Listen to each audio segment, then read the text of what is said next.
Hey guys, I'm here in front of one of my double planted rows. What made me think of doing this video today was the video that David the Good put out yesterday talking about really nutrient dense, calorie high vegetables that you want in your garden if you're doing a survival garden. Make sure to go check him out if you haven't checked him out already.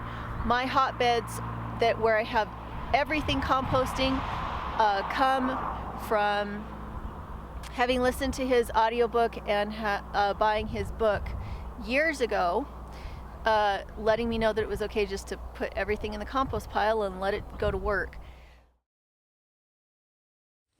Should I come show them? No. Okay.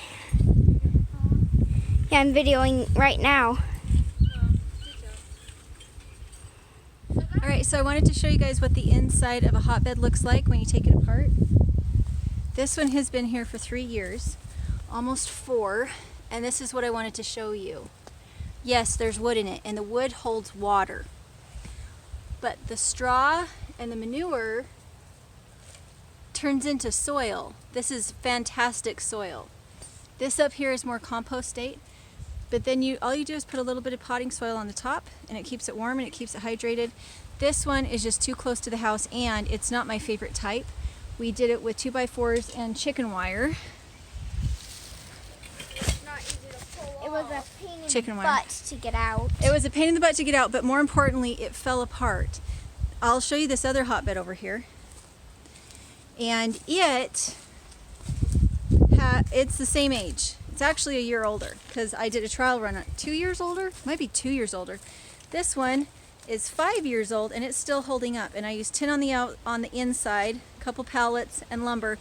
The only difference is I did this one with tin instead of chicken wire, and it's still here and it's doing really well. The reason is that tin holds most of the moisture off the lumber, and this is not special lumber, this is just pine. So We just made another one. And I just made another one. It isn't as pretty as the first one. The lumber is older, and the tin had to be cut a little differently because it's a larger bed. But I built it so that we could take everything from that hotbed and put it in here. I did not want to burn it because it's valuable. It's this huge pile of compost and lumber, and it'll work again. So.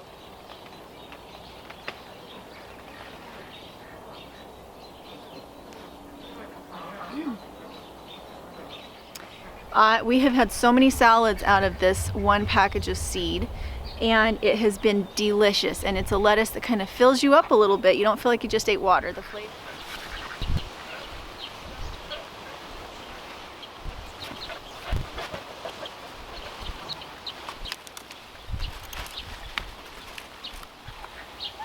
So these are kohlrabi. If you guys don't know what kohlrabi are, it's kind of like eating a really sweet cabbage heart.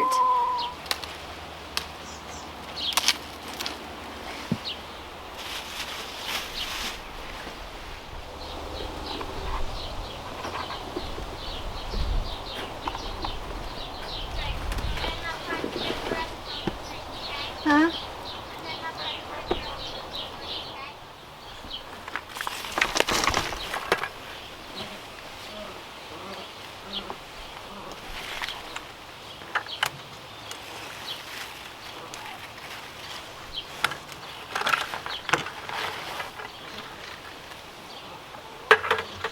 When I pulled those kohlrabi out, it left a bit of a hole here, so now I've filled it back in.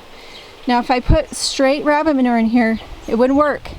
It'd be too rich. It has to be mixed with sawdust or straw or something else. So now it's happy. That cucumber, this cucumber, and that cucumber now have space, and that's what I have to do in these beds. I'm a little bit limited on space, and I have some really big growers in it this time. I love this basil. I need to cut it and get it hung up, and that would give more space to that. So maybe that's what I should do.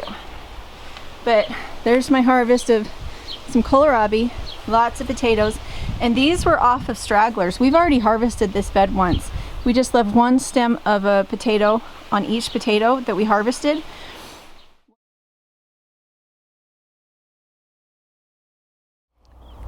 So this double planted row is special because I have a very short season. I think it's essential if you have a very short season. We're in a zone 4, and we still have freezing weather until the end of June. And then we start to have freezing weather again in September, beginning of September. So we have a very short season, and yet I grow enough food in my garden for my family and for friends and extended family, and also to feed our animals. Now, what I do is I take a warm season crop and I plant it with a cold season crop. And the reason I do that is because in the time it takes for that cold season crop to come up and be beautiful and abundant, I have given the warm season crop some frost protection, some nutrition from the fertilizer I gave to the cold season crop, some water that I gave to the cold season crop, and I'm very careful in how I mix things. So for instance, I will put things like Chinese cabbage with tomatoes. This row I did Swiss chard with potatoes.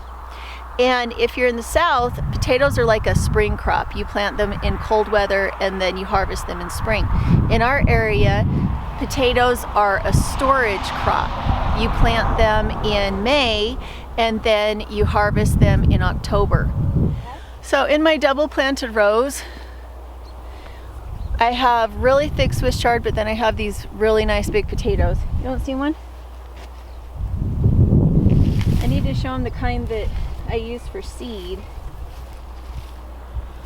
Do you mean, did you want this? There's Yeah. multiples of those. Thank you. Okay, so I save these little teeny tiny baby potatoes. I also save the green potatoes, and I keep them in the cellar all year. And then I plant them. And this is what comes off of them. So the size of the seed potato doesn't really matter. And these guys started out with scab. Our area is a potato area. You're not supposed to mess around with any kind of bad potato, but the potatoes that we started with in 2020 when we started to do this were the only potatoes that we had. There were no seed potatoes to be had because everything was shut down. So we took our scabby potatoes that we got from a neighbor and we planted them. No scab on that next generation. So your own soil nutrition and your own soil health makes a much bigger deal when it comes to how your crop turns out than necessarily your seed source. It can make a difference. You don't want to bring in diseases, but in my case there wasn't anything I could do about it. I had to plant potatoes. So save your little teeny tiny potatoes. We planted 4 rows of these. They were all stringy potatoes. They'd sprouted and they had like a foot long sprout. I didn't think they were going to make it, but we planted it anyway. And then I thought, oh, these potatoes are not going to make it, and so I went and I very prolifically seeded it with Swiss chard, meaning there was no space between the seeds. I seeded Swiss chard as if it were grass seed, and I had a row that was about 6 inches wide all the way down, a 50-foot row. And then I stirred it in a little bit, and then we fertilized it and we watered it. What happened was the Swiss chard came up and was big and beautiful and abundant, but still short. And when we got into May, the potatoes started to come up, and the potato vines grew a lot faster than the Swiss chard did. And the potato vines grew up and out of the Swiss chard and had plenty of sunshine, and the Swiss chard at the bottom kept all the weeds out and shaded the ground, and it worked really well. Now, once we got into about September, you couldn't see the potato vines anymore because it had frosted. And so I actually couldn't remember if I'd planted potatoes in here because you couldn't see any vines. But as we started to dig through it, even though there were no potato vines left, we had lots of potatoes, and I really recommend that kind of innovation for your own area. Nobody can really tell you about your garden except yourself when you've had practice. And so for me, in my short season, this really works, double planting. What I don't do is I don't plant beets and potatoes together, because potatoes are a warm season crop that I dig out late in the year, whereas beets are a cold season crop that I can start taking out of the ground very soon. So if I was digging up my beets at the same time the potatoes were still trying to grow, then I would kill my potato crop and have to harvest them too early, or leave the beets in the ground too long. So I did a leafy green mixed with a summer root, and that seemed to work really well. We've done the same thing with corn and squash. Corn and squash did really well. The squash grows horizontally, whereas the corn grows vertically, so they're not competing for light. That's the big thing, is you don't want them competing for light.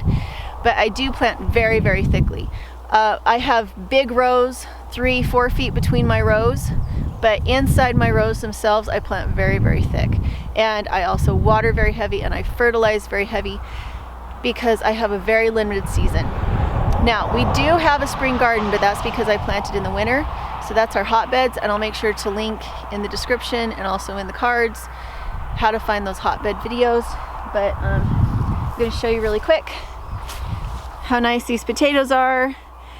Right now we are pulling all the perfect potatoes out that we haven't nicked. This one is nicked, so we'll cut that part off. But this row we're feeding a lot to the pigs if they're imperfect. Like some of these have been chewed on by mice because we waited so long to get them out of the ground, because it is November. So the ones that have been nibbled on by mice go to the pigs. The ones that are good go into the house, and the little teeny tiny ones go in to be seed potatoes. And when it's this time of year with the Swiss chard, I don't cut the tops off. I dig the plant up, because the pigs will eat the roots too.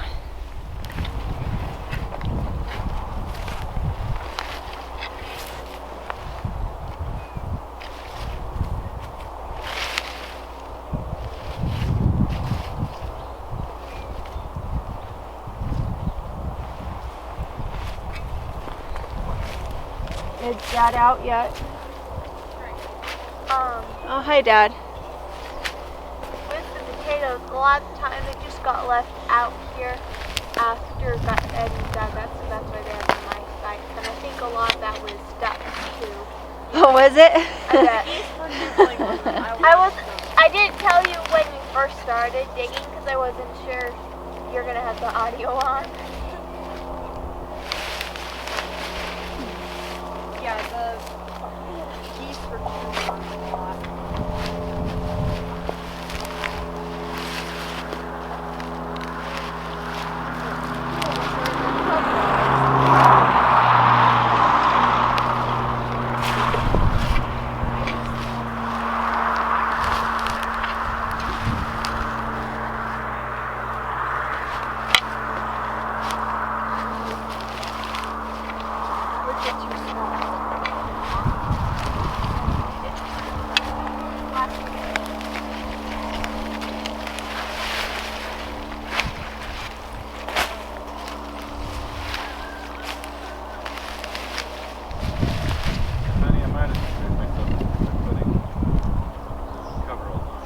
Well, it's a little warm. So, it was bending over to get the cups. Okay, what do you want me to? Well, I'm just saying there might be a time limit here, so what are we doing? I put them over the ground. Are we getting pickled? I'm trying to finish this video so that I can. You were in the bathroom when I started it. Okay. Hi.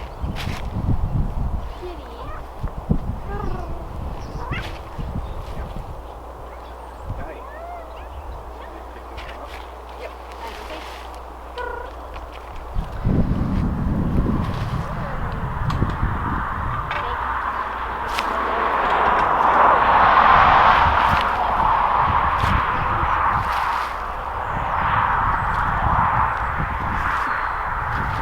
What do you think of the double planting, John? I think it's Did it royal. make for twice as the work?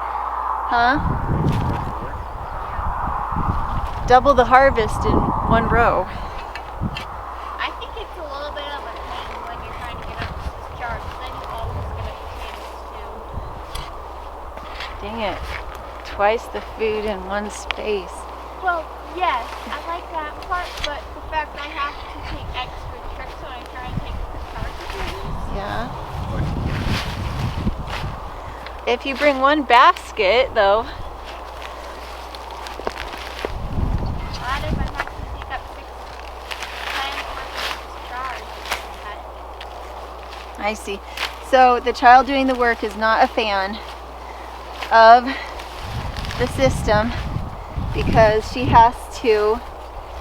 Well, I was the one watering, and it was pretty easy. That Was it row pretty was easy? especially easy to water. Uh-huh. Oh my gosh, I'm such a bad mother. Why? You're not. Because you thought that there were potatoes in here. I did. I thought we did not have potatoes in here. And then I found potatoes. Why?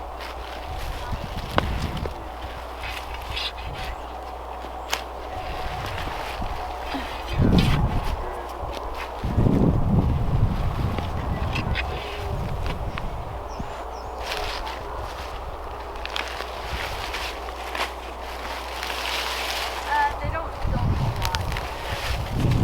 They'll just play against you. You hold one leg and you kind of squeeze it against your body. The way we treat them, and they just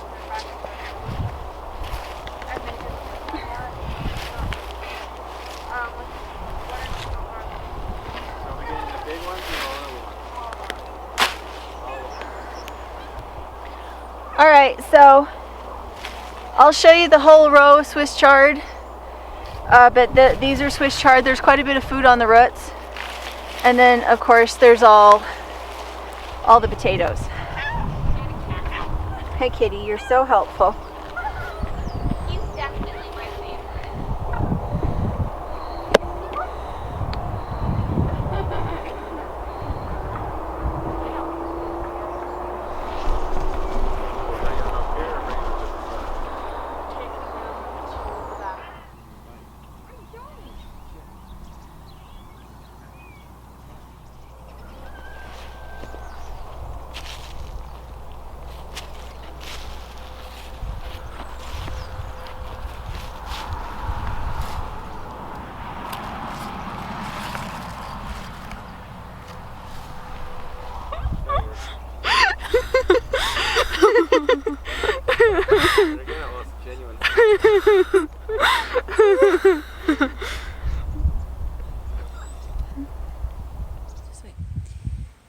So I wanted to show you guys, where is the stupid camera?